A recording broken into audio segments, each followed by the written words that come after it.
Night and day, it rained the whole day till on Sunday. I'm waiting for a shining day. Might be singing, might be murmur, might be love letters.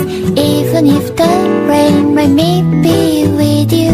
Night and day, it rained the whole day till on Sunday.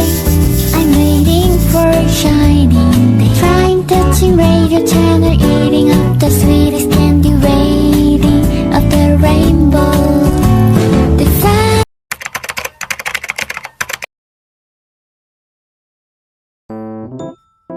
Halo guys, assalamualaikum warahmatullahi wabarakatuh.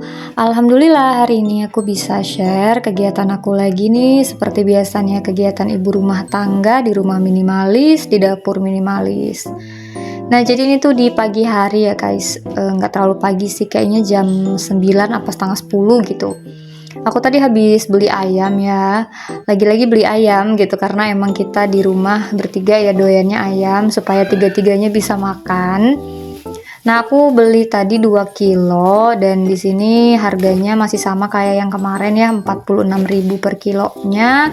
Tapi ini tadi aku beli tuh 2 kilo 1 on kalau nggak salah, jadi 97 ribuan gitu. Ini tuh biasanya sih stok kurang lebih 1 minggu ya guys buat kita kalau emang kita rutin makan ayam gitu.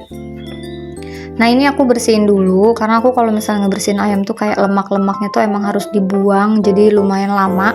Kalau misalnya aku lagi ngebersihin ayam tuh kayak harus bener-bener teliti karena aku nggak suka gitu loh kayak ada lemak-lemaknya, menurut aku rasanya nggak enak. Jadi makanya nggak apa-apa lama, yang penting ini kulit-kulit yang apa ya, bukan kulit sih, kayak lemak-lemaknya tuh kebuang aja gitu. Kalau kulitnya sih enggak ya, nggak apa-apa. Nah ini udah selesai ya guys, tidak terasa sudah selesai, padahal aslinya tuh tidak secepat ini gitu. Nah ini aku pindahin ke kontainer dulu, cuman emang kayak separohnya tuh mau aku langsung masak aja, mau aku presto. Jadi ini satu kontainer ini aku simpen dulu di freezer. Nanti sisanya mau aku presto dulu buat stok aja sih. Nah kalian sekarang lagi pada ngapain nih guys? Jam berapa nih nontonin video aku? Dan bener ya ini tuh setengah 10. Aku agak lupa gitu syutingnya tuh jam berapa. Ternyata emang bener setengah 10-an. Nah ini aku mau ambil dulu ya untuk panci prestonya di atas lemari, di lemari kitchen set ini. Karena emang aku taruhnya sih di atas sini. Biasanya aku gabungin sama wadah apa ya yang hijau ini tuh, wadah-wadah kayak es buah gitu-gitu. Cuma karena emang jarang dipakai kan, jadi aku taruhnya di atas. Oke guys, ini udah selesai naik-naiknya. Emang kalau misalnya punya kitchen set yang agak tinggi tuh agak effort ya kalau mau ambil-ambil, makanya kadang aku tuh numpukin aja gitu loh di rak piring ya, apa yang muat di rak piring supaya nggak terlalu sering naik-naik. Nah ini sisanya tadi ya, ayam yang emang nggak aku masukin ke wadah itu emang mau aku presto dulu. Sebenarnya aku masih ada sih ayam yang udah digoreng tapi ini buat stok. Nah ini aku kasih serai sama daun jeruk. Tapi jangan salfok ya guys, sama dalam si panci prestonya tuh kayak banyak bekas kunyit gitu loh, karena emang ini tuh dipakainya ya buat ngepresto pakai bumbu racik atau pakai kunyit-kunyitan gitu. Nah ini aku nyobain yang resep, maksudnya nyobain bumbu racik yang baru gitu, ayam goreng rempah. Pengen nyobain ya, ini tuh baru sih, aku baru lihat ya guys. Oh ya, kalian ada nggak sih yang tahu tipsnya untuk menghilangkan kerak-kerak yang ada di dalam panci gitu, gimana guys? Nah ini seperti biasa aku tambahin lagi seasoning ya guys, karena emang tim asin. Ini aku tambahin kecap juga. Sebenarnya kalau ada gula merah lebih enak sih, tapi aku pakai kecap aja nih hari ini ya. Udah deh beres, sekarang tinggal aku tutup aja. Ini aku prestonya nggak terlalu lama, cuma sekitar 15 menit aja nih. Oke, ini sekarang udah beres ya, aku lanjut mau ngambilin jemuran dulu. Ini aku juga sebenarnya lagi nyuci baju ya guys. Oh ya, jadi sekalian mumpung aku lagi beberes aja nih, aku mau cerita juga deh. Jadi kemarin aku tuh ada scroll gitu ya di TikTok, terus aku tuh nemu gitu kata-katanya tuh kayak gini, adem banget ya. Jadi di situ tuh diceritain bahwa seandainya ibu rumah tangga itu lagi jenuh atau bosen sama kegiatan yang itu aja, coba ditelaah lagi deh, ditelaah lagi atas apa yang kita lakuin gitu. Ini contohnya ya, kayak ngurusin cucian aja. Kadang mungkin kita bosen kan, kayak lipat lagi, jemur lagi, nyuci lagi, bolak-balik itu aja yang kita kerjain. Seminggu bisa 3 kali, bisa 4 kali. Tapi sebenarnya dari apa yang kita cuci, apa yang kita bersihkan, di pakaian itu tuh ada keringat suami yang lagi cari kerja, cari nafkah untuk keluarga. Terus ada juga baju-baju yang dipakai untuk sholat, untuk ibadah. Ada juga baju anak yang dipakai untuk sekolah, untuk menuntut ilmu gitu. Jadi itu tuh semua adalah hal-hal ibadah yang dilakukan dan kita turut andil gitu di dalam situ. Kita yang cuci, kita yang bersihin. Jadi apa ya, kayak kalau kita tahu ada nikmat-nikmat yang kita nggak sadarin, itu insya Allah kita akan ngerjain segala sesuatu tuh dengan hati yang ikhlas dan lebih nyaman juga buat kita. Ternyata tuh makna dari tulisan itu tuh dalam banget sih ya buat aku ya. Jadi kayak, oh iya ya gitu, kalau nggak ada kita nih, nggak ada ibu rumah tangga, mau jadi apa ya di rumah gitu, nggak ada yang nyuciin, nggak ada yang ngebersihin rumah, nggak ada yang masak. Dan selain itu kalau mau dijabarin lagi ya kegiatan yang kita lakuin di rumah itu mungkin emang cuma di rumah aja.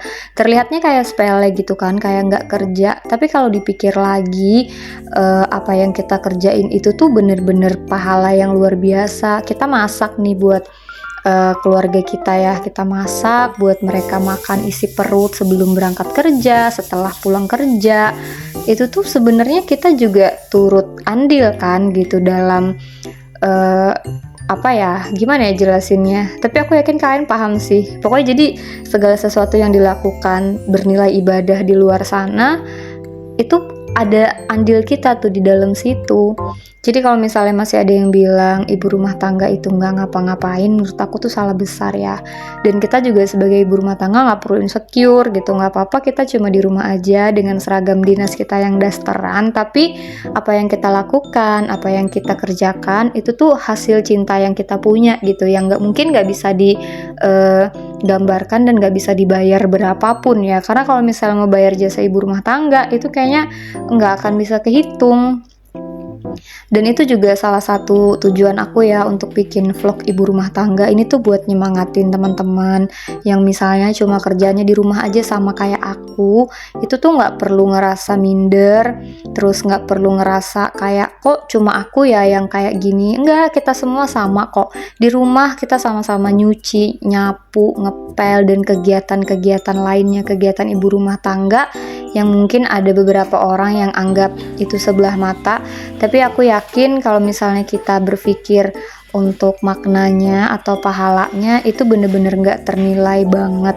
Jadi gak perlu ngerasa sedih atau gak perlu ngerasa sendiri.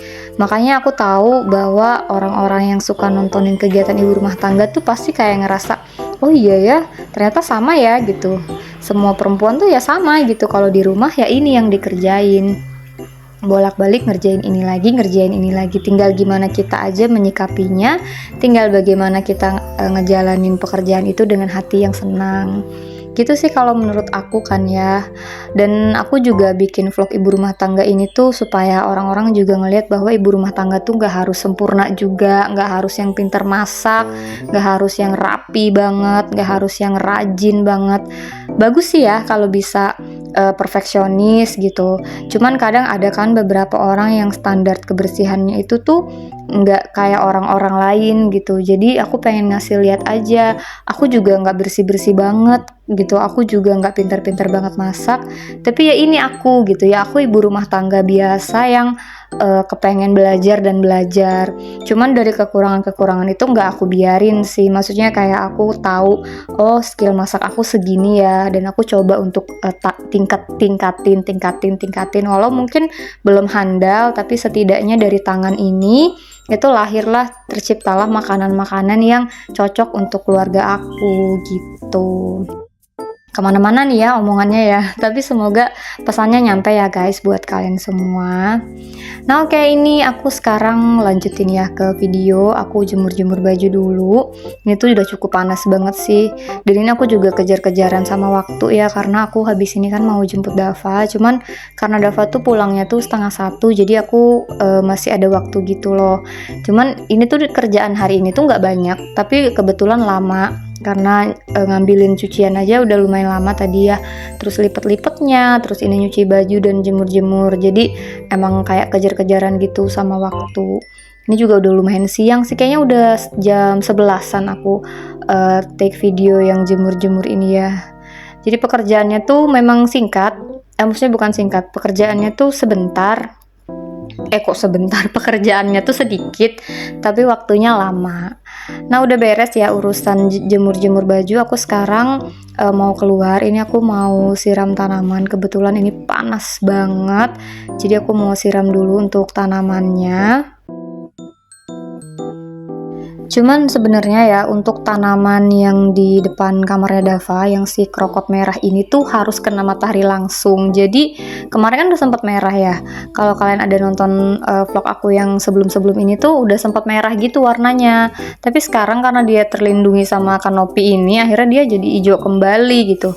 Tapi nggak apa-apa lah ya daripada dia mati gitu. Maksudnya nggak apa-apa deh hijau, yang penting hidup. Makanya ini sambil aku siram-siram sih. Karena dia butuh cahaya matahari yang langsung juga ternyata. Nah lanjut aku mau siram juga ini untuk lidah mertua yang di depan rumah. Sebenarnya aku tuh dikasih saran gitu sama salah satu ada subscriber aku ya, dia chatting aku gitu, Japri, katanya lebih bagus tuh tanaman sansevieria di dalam rumah. Cuman ini berat banget sih potnya, jadi makanya aku taruh di luar aja. Ntar deh suatu hari nanti mungkin bisa aku ikutin sarannya ya. Makasih ya buat sarannya. Nah ini aku siram juga yang di sini tuh merah ya, karena dia ada matahari langsung kan, jadi cakep gitu yang di sini. Oke, udah selesai. Lanjut, ini tuh udah mandi aku ya guys, udah siap-siap mau jemput Dava. Cuman karena masih ada waktu, jadi aku mau unboxing paket juga. Kebetulan tuh ini baru datang gitu paketnya. Dan ini tuh aku beli celana Dava sama baju koko gitu. Soalnya untuk hari Selasa itu Dava pakainya seragam bebas atau muslim gitu ya untuk yang cowok, makanya aku beliin baju koko. Tapi aku beliin yang harga murah-murah aja sih, karena kan anak kecil tuh cepet besar ya guys, jadi aku nggak beliin yang mahal-mahal. Ini tuh kemarin baju kokonya cuma 30 ribuan ya guys, dan ini aku pilihnya random sih, dapetnya warnanya cakep, warna toska sama warna dongker gitu navy. Untuk celananya 2 warna hitam, 1 warna abu-abu, 1 warna krim.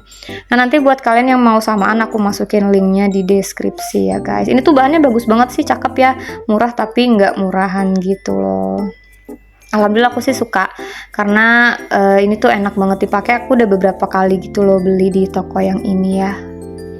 Nah oke deh guys, ini tuh udah mau jam 12-an ya, karena perjalanan aku ke sekolah Dava tuh sekitar 20 menitan, jadi aku habis ini mau langsung jemput Dava aja. Oke guys, aku akhiri dulu video aku di sini. Jangan lupa untuk selalu dukung channel aku dengan cara like, komen, dan juga subscribe. Jangan lupa nyalakan tombol lonceng notifikasi juga supaya kalian gak ketinggalan kalau aku lagi upload video terbaru. Thank you for watching. Wassalamualaikum warahmatullahi wabarakatuh.